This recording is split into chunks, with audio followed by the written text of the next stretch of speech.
जय हिंद प्यारे साथियों, कैसे हो आप सभी। आशा करता हूँ अच्छे होंगे। मैं सूरज आप सभी को स्वागत करता हूँ आपके YouTube channel power of question पर। आइए दोस्तों, आज हम लोग जो इस वीडियो में पढ़ने वाले हैं, आज हम लोग दोस्तों यूपी पुलिस कांस्टेबल की जो एग्ज़ाम होने वाले हैं उसके करंट अफेयर को लेकर इस वीडियो में डिस्कस करेंगे। ठीक है, क्या करंट अफेयर लेकर। ठीक है, ये हमारा प्रैक्टिस सेट नंबर 2 है। ऑलरेडी हमने प्रैक्टिस 1 करा के रखा है, आप उस वीडियो को जाके वॉच करिएगा। तो चलिए दोस्तों, तो हम वीडियो करते हैं कंटिन्यू। चैनल पे नए हो चैनल को सब्सक्राइब कर दीजिएगा, वीडियो को लाइक ज़रूर करिएगा दोस्तों। ठीक है, तो ये हमारा प्रैक्टिस सेट नंबर 2 है करंट अफेयर का। ऑलरेडी हमने प्रैक्टिस 2 करा के रखा है, आप उस वीडियो को जाके वॉच कर लीजिएगा। तो चलिए, आज का जो पहला प्रश्न होने वाला है बहुत ही महत्वपूर्ण प्रश्न होने वाला है दोस्तों। इंडिया कोस्ट गार्ड डे प्रतिवर्ष कब मनाया जाता है? क्या प्यारे दोस्तों, इंडिया कोस्ट गार्ड डे प्रतिवर्ष कब मनाया जाता है? आपके ऑप्शंस दिए गए हैं 30 जनवरी, 31 जनवरी, 1 फरवरी या 2 फरवरी को। तो इसका जो राइट आंसर होगा, पहले का जो राइट आंसर होगा प्यारे साथियों, ऑप्शन नंबर ए होगा। क्या? ऑप्शन नंबर ए होगा। ठीक है, चलिए ठीक, अब चलते हैं हम अगले प्रश्न की तरफ। और आपका प्रश्न नंबर 2 क्या कहता है प्यारे साथियों? प्रश्न नंबर 2 कहता है लाल कृष्ण अडवाणी, ठीक, लाल कृष्ण अडवाणी को किस पुरस्कार से सम्मानित किया जाएगा? ठीक है दोस्तों, किसको? लाल कृष्ण जी को किस पुरस्कार से सम्मानित किया जाएगा? भारत रत्न से या पद्म भूषण से या परमवीर चक्र से या पद्म भूषण से? ठीक है दोस्तों, यहाँ पे विभूषण होता है और एक भूषण होता है, 2 प्रकार के होते हैं ये। ठीक है, तो जो दूसरे का राइट आंसर होगा प्यारे साथियों, दूसरा का right answer option number A होगा। क्या? Option number A. किससे सम्मानित किया जाएगा? भारत रत्न से। ठीक है दोस्तों, ठीक।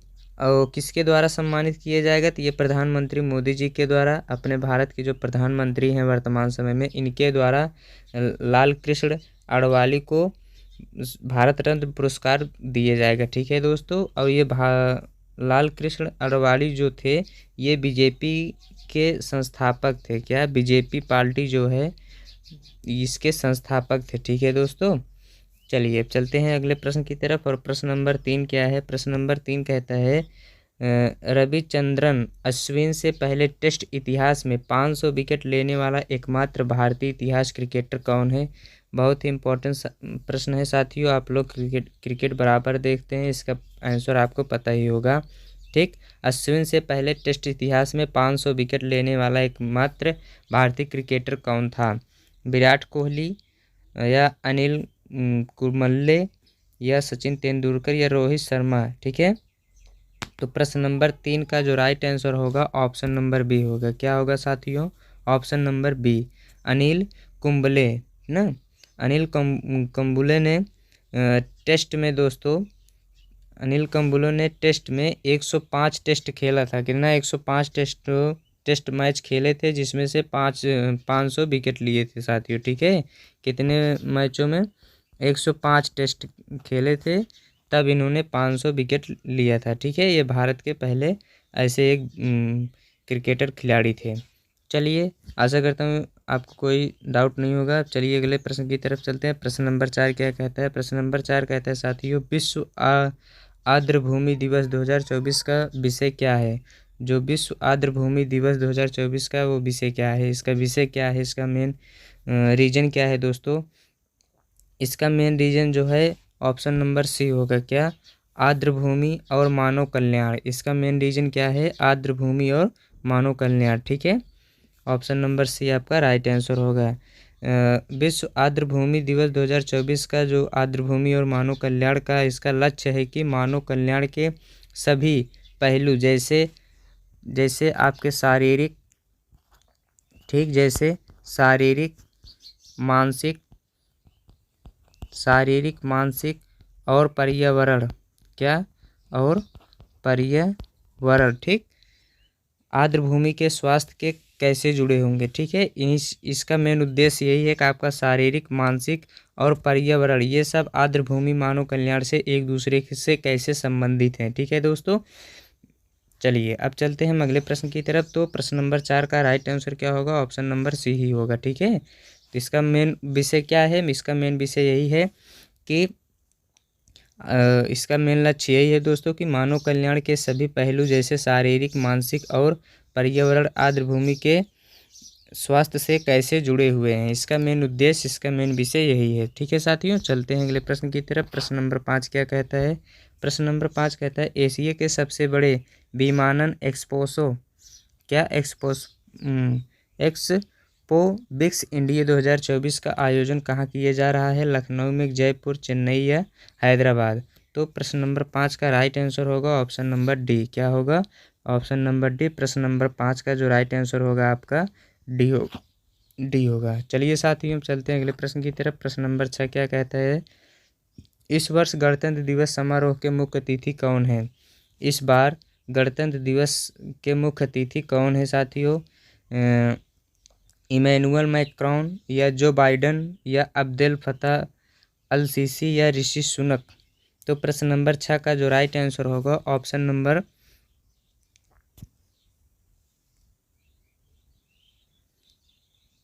ए होगा। ठीक है, क्या ऑप्शन नंबर ए आपका राइट आंसर होगा, जो फ्रांस के क्या है राष्ट्रपति। ठीक है, चलिए अब चलते हैं अगले प्रश्न की तरफ। प्रश्न नंबर 7 क्या कहता है। प्रश्न नंबर 7 कहता है साथियों कर्पूरी ठाकुर भारत के किस राज्य से थे। कर्पूरी ठाकुर दोस्तों ये भारत के किस राज्य थे। पंजाब, उत्तर प्रदेश, मध्य प्रदेश या बिहार। प्रश्न नंबर 7 का जो राइट आंसर होगा प्यारे साथियों, प्रश्न नंबर 7 का right answer option number D. जो कर्पूरी ठाकुर हैं दोस्तों वो बिहार से हैं। कहाँ से हैं, बिहार से। ठीक है, कहाँ से हैं साथियों, बिहार से। ठीक है, इनके पिताजी जो हैं दोस्तों, इनके पिताजी का नाम है गोकुल ठाकुर। क्या, गोकुल ठाकुर। ठीक है, और इनके माता जी का नाम साथियों फुलेश्वरी है। क्या, फुलेश्वरी। ठीक, फुलेश्वरी ठाकुर।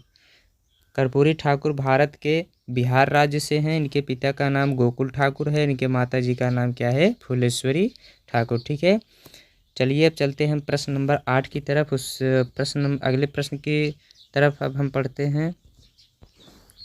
प्रश्न नंबर 8 क्या कहता है साथियों। प्रश्न नंबर 8 कहता है भारतीय सेना दिवस प्रतिवर्ष कब मनाया जाता है। बहुत ही महत्वपूर्ण प्रश्न है प्यारे साथियों। प्रश्न नंबर 8 का बहुत ही महत्वपूर्ण प्रश्न है। 12 जनवरी को, 13 जनवरी को या 15 जनवरी को या 14 जनवरी को। तो प्रश्न नंबर 8 का जो राइट आंसर होगा प्यारे साथियों ऑप्शन नंबर सी होगा। क्या, ऑप्शन नंबर सी। अब बढ़ते हैं हम अगले प्रश्न की तरफ। उससे पहले आप हमारे चैनल पर नए हैं तो चैनल को अभी तक सब्सक्राइब नहीं किए प्यारे साथियों, चैनल को सब्सक्राइब कर दीजिए। ठीक है, चैनल को सब्सक्राइब करके वीडियो को लाइक कर दीजिएगा। एक प्यारा सा कमेंट हमारे लिए आप छोड़ दें। प्रश्न नंबर 9 का राइट आंसर, प्रश्न नंबर 9 क्या कहता है साथियों। विश्व आर्थिक मंच भारत के किस राज्य में स्वास्थ्य देखभाल और जीवन विज्ञान पर आधारित केंद्र स्थापित करेगा। इसका अगर आपको आंसर पता हो तो आप हमें कमेंट करके ज़रूर बताइएगा।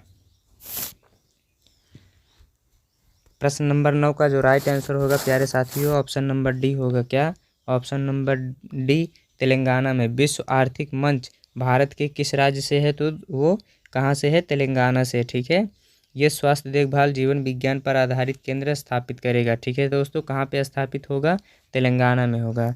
प्रश्न नंबर 9 का राइट आंसर क्या होगा, ऑप्शन नंबर डी। चलिए साथियों बढ़ते हैं अगले प्रश्न की तरफ। और आपका पहला प्रश्न क्या कहता है। प्रश्न नंबर 10 कहता है राष्ट्रपति द्रौपदी मुर्मू किसे संसद के उच्च सदन राज्यसभा के लिए मनोनीत किया है। सतनाम सिंह संधू को, महेंद्र सिंह धोनी, अनिल अंबानी या उदय कोटक। प्रश्न नंबर 10 का जो राइट आंसर होगा प्यारे साथियों ऑप्शन नंबर ए होगा। क्या, ऑप्शन नंबर ए, सतत सिंह संधू को। ठीक है, किसको, सतनाम सिंह संधू को। अब चलते हैं प्रश्न नंबर 11 की तरफ। प्रश्न नंबर 11 क्या कहता है साथियों। प्रधानमंत्री सूर्योदय योजना निम्न में से किससे संबंधित है। प्रधानमंत्री सूर्योदय योजना जो है दोस्तों इस बार लागू हुआ, वो योजना किस से संबंध रखता है आपका। सूरजमुखी के खेतों से या ग्रामीण आवास से या बाल अवस्था से या रूफ टॉप सोलर पैनल से। प्रश्न नंबर 11 का जो राइट आंसर होगा प्यारे साथियों ऑप्शन नंबर डी होगा। क्या, option number D, solar panel से। ठीक है, किससे साथियों, सोलर पैनल से। ठीक साथियों, प्रधानमंत्री सूर्योदय योजना का जो संबंध है दोस्तों वो सोलर पैनल से है, जिससे सोलर पैनल सरकार लगवा सके। ठीक है, गरीबों के लिए। चलिए अब चलते हैं प्रश्न नंबर 12 की तरफ। और आपका प्रश्न नंबर 12 क्या कहता है, भारत के अंतर्राष्ट्रीय विज्ञान महोत्सव का आयोजन किस राज्य में किया गया है। क्या दोस्तों, भारत अंतर्राष्ट्रीय विज्ञान महोत्सव का आयोजन किस राज्य में किया गया है। उत्तर प्रदेश, मध्य प्रदेश, राजस्थान, हरियाणा।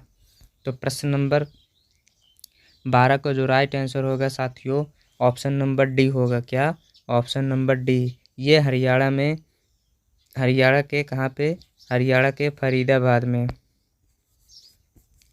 हरियाणा के फरीदाबाद में किए गए हैं। ठीक है साथियों, फरीदाबाद में।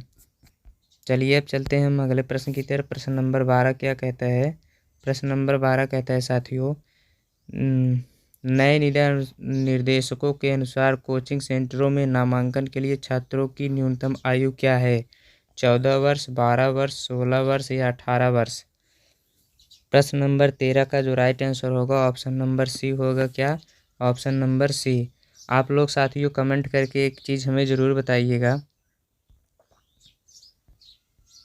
आप लोग कमेंट करके हमें ज़रूर बताइएगा दोस्तों, सरकार ने ये जो नियम लगाया है आपका, ये नियम सही है कि गलत। मतलब शिक्षा मंत्रालय से आदेश हुआ है कि कोचिंग सेंटरों में बच्चे तभी पढ़ सकते हैं जब वो 16 साल के ऊपर रहेंगे। तो ये रूल आपके लिए सही है कि गलत, आप लोग कमेंट करके ज़रूर बताइएगा। आप अपना राय ज़रूर दीजिएगा। ठीक है, चलिए अब चलते हैं हम अगले प्रश्न की तरफ। प्रश्न नंबर 14 क्या कहता है, प्रधानमंत्री नरेंद्र मोदी ने 8 अमृत परियोजनाओं की शुरुआत महाराष्ट्र के किस शहर में किया है। बहुत ही लाजवाब का प्रश्न है, अच्छा प्रश्न है दोस्तों, महत्वपूर्ण प्रश्न है। प्रश्न नंबर 14, तो इसका जो राइट आंसर होगा ऑप्शन नंबर सी होगा। क्या, सोलापुर में। सोलापुर कहाँ है दोस्तों, आप लोग सोलापुर किस राज्य में पड़ता है, आप लोग कमेंट करके ज़रूर बताइएगा। और प्रधानमंत्री नरेंद्र मोदी ने 8 अमृत परियोजनाओं की जो शुरुआत की है दोस्तों, तो महाराष्ट्र के सोलापुर में किया है। इसकी लागत जो है दोस्तों वो 2000 करोड़ रुपए से है। ठीक है, कितनी, 2000 करोड़ रुपए की लागत से 8 परियोजनाओं की शुरुआत प्रधानमंत्री नरेंद्र मोदी जी ने किया है। ठीक है, चलिए अब चलते हैं अगले प्रश्न की तरफ। और आपका अगला प्रश्न क्या कहता है, प्रश्न नंबर 15 कहता है साथियों, हाल ही में वित्तीय वर्ष 2024-25 के लिए सॉवरेन गोल्ड बांड जारी करने की राशि को बढ़ाकर कितना कर दिया गया। ठीक है, तो प्रश्न नंबर 15 का जो राइट आंसर होगा ऑप्शन नंबर ए होगा। क्या होगा, ऑप्शन नंबर ए। 15 का राइट आंसर क्या होगा, ऑप्शन नंबर ए। ठीक है, 3500 करोड़ रुपए। कितना दोस्तों, 3500 करोड़ रुपए वित्तीय वर्ष सॉवरेन गोल्ड बांड को बढ़ाकर की राशि को बढ़ाकर 3500 करोड़ कर दिए गए हैं। ठीक है, चलिए अब चलते हैं अगले प्रश्न की तरफ। प्रश्न नंबर 16 क्या कहता है, मेरा गांव मेरा धरोहर। क्या, मेरा गांव मेरा धरोहर प्रोग्राम किस मंत्रालय की एक पहल है। ठीक, ग्रामीण विकास मंत्रालय, कृषि मंत्रालय, पंचायती राज मंत्रालय या संस्कृति मंत्रालय।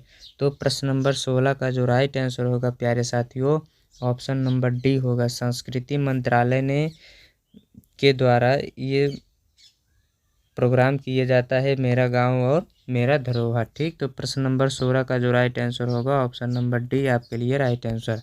चलिए प्रश्न नंबर 17 की तरफ चलते हैं। प्रश्न नंबर 17 क्या कहता है, चौथे खेलो इंडिया शीतकालीन खेलों का आयोजन कहाँ किए गए हैं दोस्तों। शिमला में, गुलमर्ग में, मनाली में, श्रीनगर में। प्रश्न नंबर 17 का जो राइट आंसर होगा ऑप्शन नंबर बी, गुलमर्ग में। कहाँ पे प्यारे साथियों, गुलमर्ग में चौथे खेलो इंडिया शीतकालीन खेलों का आयोजन किया गया है। ठीक है साथियों, चलते हैं अगले प्रश्न की तरफ। उससे प्रश्न नंबर 18 कहता है, भारत के सबसे बड़े ग्रीन हाइड्रोजन प्रोडक्शन प्लांट की स्थापना कहाँ की जाएगी। वाराणसी में, विशाखापट्टनम में या चेन्नई में, अहमदाबाद में। प्रश्न नंबर 18 का जो राइट आंसर होगा प्यारे साथियों ऑप्शन नंबर बी होगा। क्या, ऑप्शन नंबर बी। भारत के सबसे बड़े ग्रीन हाइड्रोजन प्रोडक्शन की जो प्लांट है ये आपके विशाखापट्टनम में की जाएगी। ठीक है, अब चलते हैं अगले प्रश्न की तरफ। प्रश्न नंबर 19 क्या कहता है? प्रश्न नंबर 19 कहता है प्यारे साथियों, महिला बैडमिंटन एशिया टीम चैंपियनशिप 2024 खिताब किसने जीता? प्यारे साथियों, बहुत ही लाजवाब का प्रश्न है। प्रश्न नंबर 19 का राइट आंसर क्या होगा? ऑप्शन नंबर ए, महिला बैडमिंटन एशिया टीम चैंपियनशिप 2024 का खिताब भारत ने जीता है। क्या? कौन दोस्तों? भारत। अगर आप लोग भारत से हैं, अगर आप भारत से हैं तो वीडियो को लाइक जरूर करिएगा दोस्तों। तब प्रश्न नंबर चलते हैं 20 की तरफ। प्रश्न नंबर 20 कहता है उत्तर प्रदेश के मुख्य कन्या सुमंगला योजना के तहत सालाना अनुदान बढ़ाकर कितना कर दिया गया है? प्रश्न नंबर 20 का जो राइट आंसर होगा प्यारे साथियों, उत्तर प्रदेश के मुख्यमंत्री कन्या सुमंगला योजना के तहत आपके 15,000 से बढ़ाकर 25,000 कर दिए गए हैं साथियों। कितना? 25,000। ठीक है, तो पहले आपको कितना मिलता था साथियों? पहले आपके मुख्यमंत्री कन्या सुमंगला योजना के तहत आपको मिलता था 15,000 रुपये। कितना? 15,000। अब उसको बढ़ा दिए गया है और अब मुख्यमंत्री कन्या सुमंगला योजना के तहत अब आपको मिलेगा 25,000 रुपये। ठीक है तो प्यारे साथियों, इतना आपको मिलेगा। कितना बढ़ा दिए हैं दोस्तों? तो 10,000 रुपये आपका बढ़ा दिया गया है।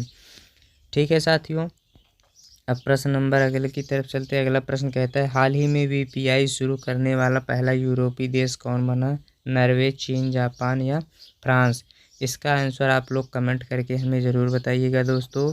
ठीक है, इसका कमेंट करके ज़रूर बताइएगा। वीडियो पसंद आया तो वीडियो को लाइक करिएगा, चैनल को सब्सक्राइब करिएगा। आज के लिए इतना ही, फिर से मिलते हैं अगले वीडियो में। तब तक के लिए जय हिंद, जय भारत।